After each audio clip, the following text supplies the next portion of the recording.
Hello,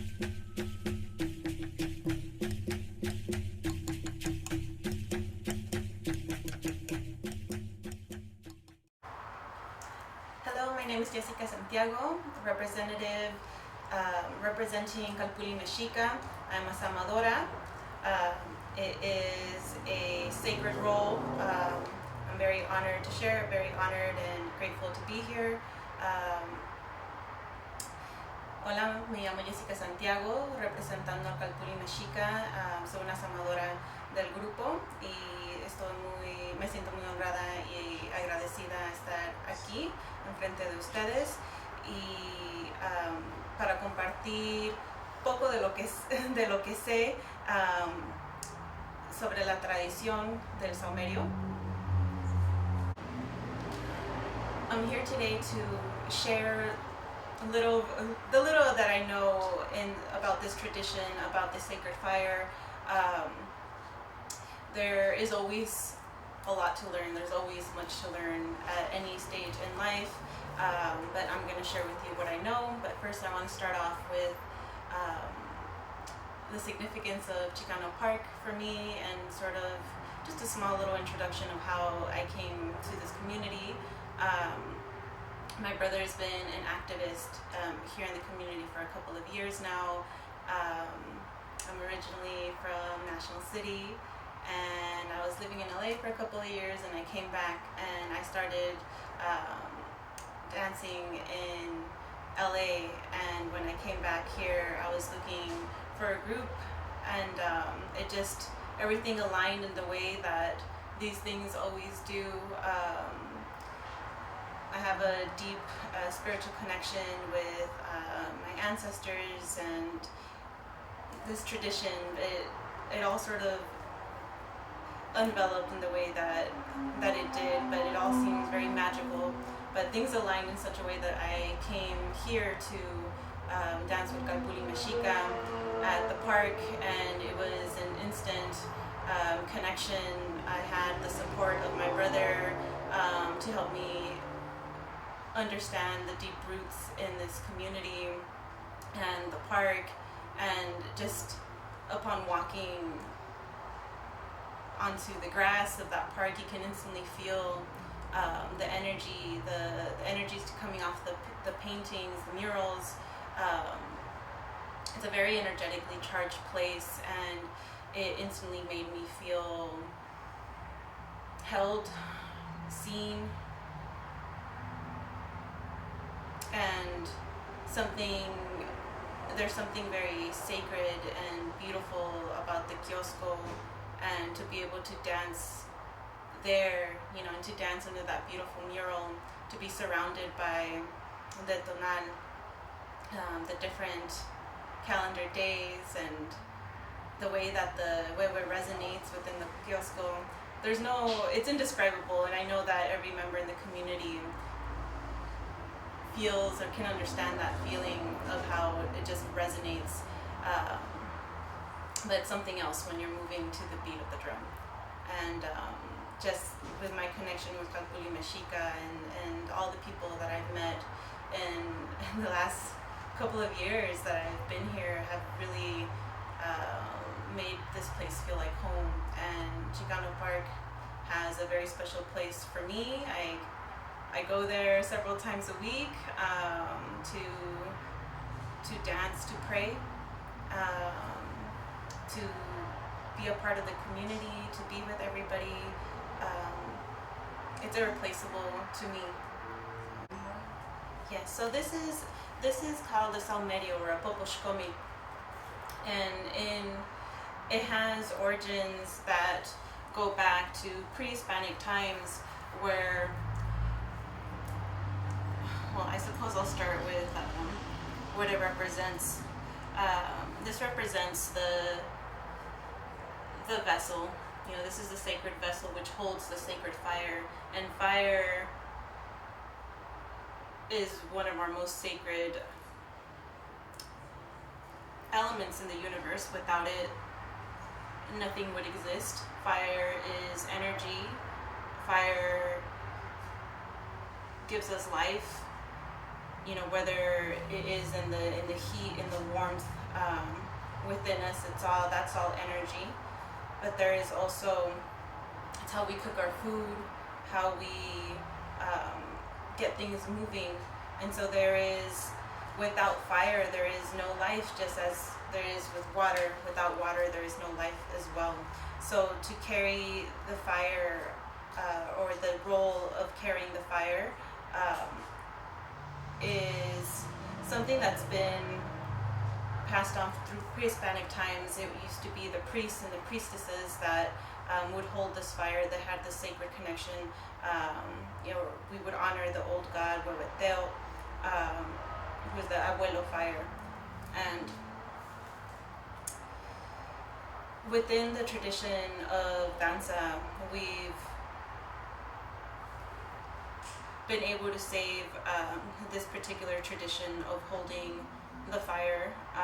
It is a role that is reserved for typically like female presenting people, because of what it represents. It represents like the vessel, the feminine energy, the womb, and they're typically made out of barro or clay, which is earth energy. And our earth goddess, Huatlique, which is la Virgen, it's the mother energy. And so it's the womb that holds the fire, is part of what it means. And typically salmadoras are like trained from when they're little. It just depends on the tradition, depends on the group, depends on the circumstances. But I have the honor of being able to carry on this tradition of learning and continuing to learn from the tradition and from the vessel.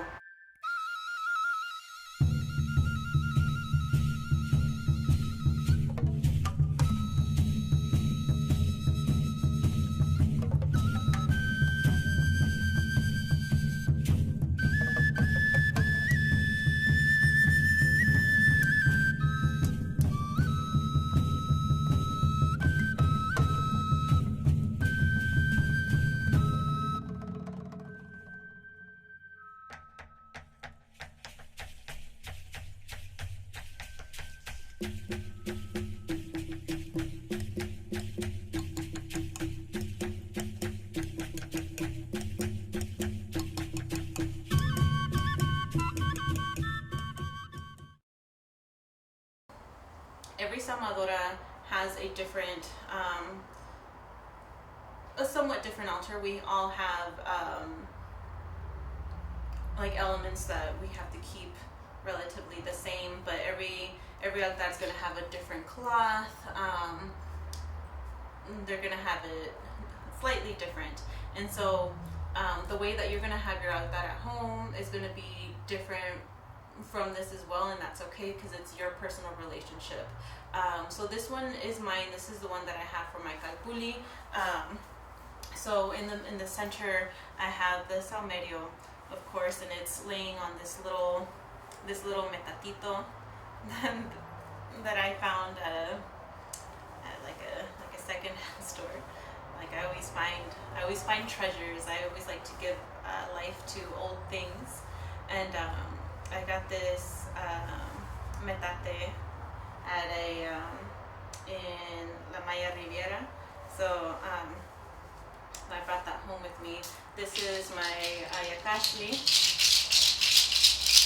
It's made out of deer toes, and these are feathers. These are my sacred feathers that I use in prayer. And so you can tell with the beading how much I use it. But so I have this on my altar here. I have a blend of incense, but for every altar you want to have your fire. Here I have a little statue of Huatlique, which is pre-Hispanic earth goddess. She once used to have a temple in Tepeyacac, and she was the goddess that was prayed to. She was referred to as Tonantzin, or our venerated mother, which we now know of as La Virgen de Guadalupe. And so within our Calpulli, we all honor our capitanes, and our capitanes want us to have like a Virgen on our altar.